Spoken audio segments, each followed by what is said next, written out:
Kung mahilig ka sa camping at murang dagat at ilog, dito yan matatagpuan sa Katanawan, Quezon. From Lipa City to Katanawan, Quezon, ang biyahe namin is 7 hours. Kaya pagdating namin ay ipinitch na rin namin ang aming mga tent. Dito sa Quezon, ang specialties nila at ang napakamaraming mga tatanim dito talagang mga buko. Kaya naman, dahil talagang excited na kami pumunta sa mga dagat at mag-adventure, pinuntahan na nga namin ang napakamura at murang-mura. Bukod sa mura, libre pa. Si Kuya, ayan Pare.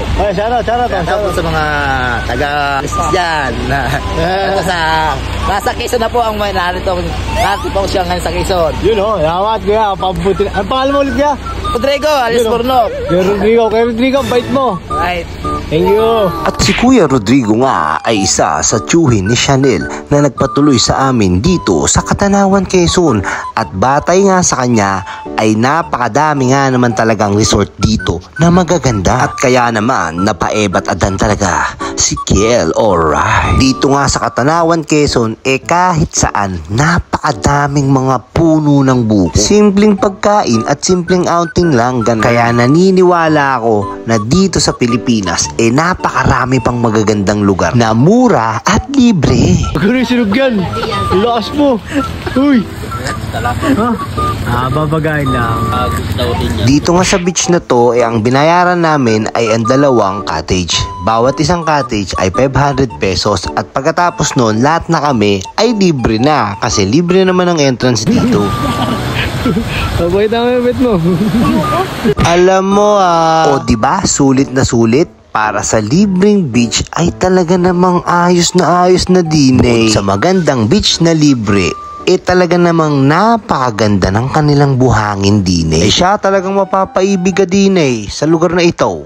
Boss, libre naman boss. Boss, libre naman dyan. Matik yan. Kano siya kuya? 20, may 10. Kaya 20.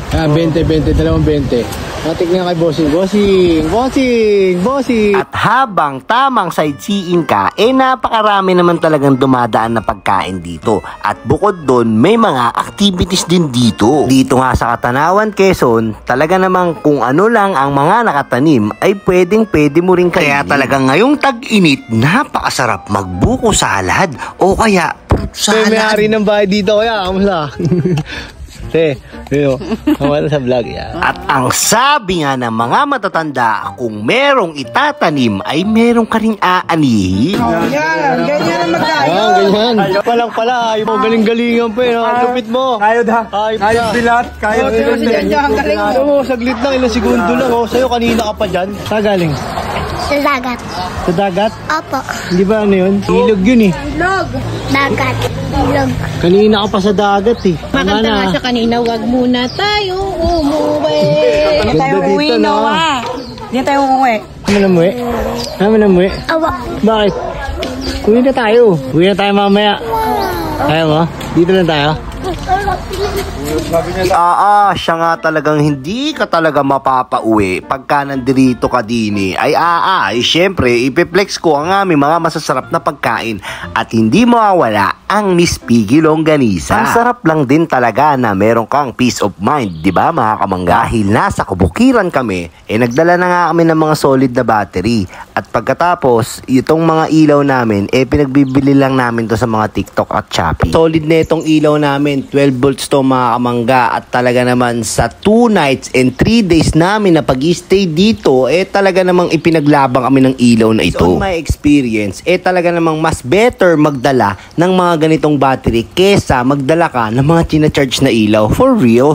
Katanawan, Quezon. So galing na kami kanina doon sa may dagat at ngayon pupuntahan ko yung ilog daw dito na hindi naman siguro parang secret. Ayan, daming mga buko mga kamangga.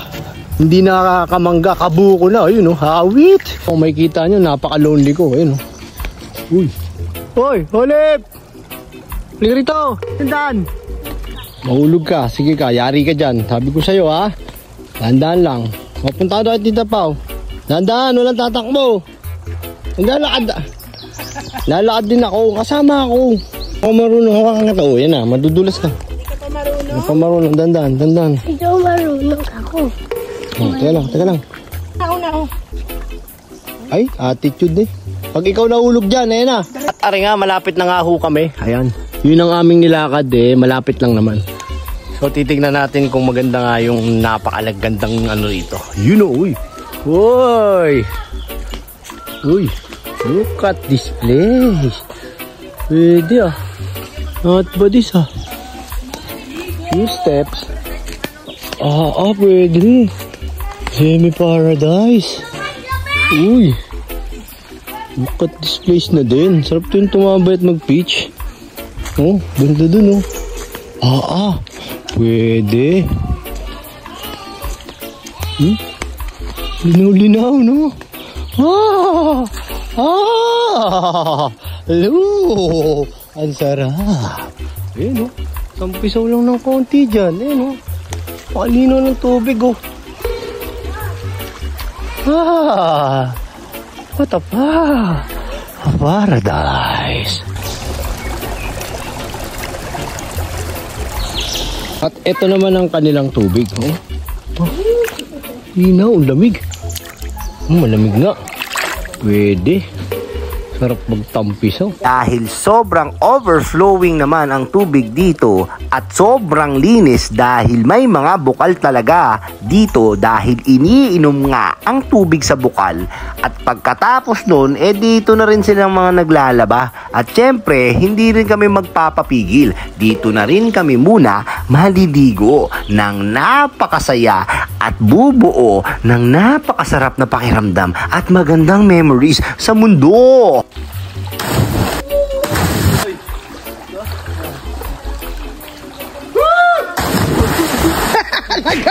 Kaya tayong mga tao, i-appreciate natin ang likha at gawa ng Diyos dahil hindi ka naman mabubuhay ng 300 years eh. Ano ka, dinosaur? Ay,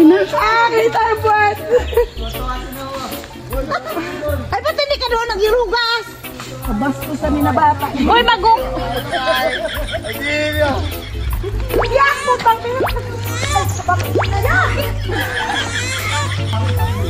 God bless lagi.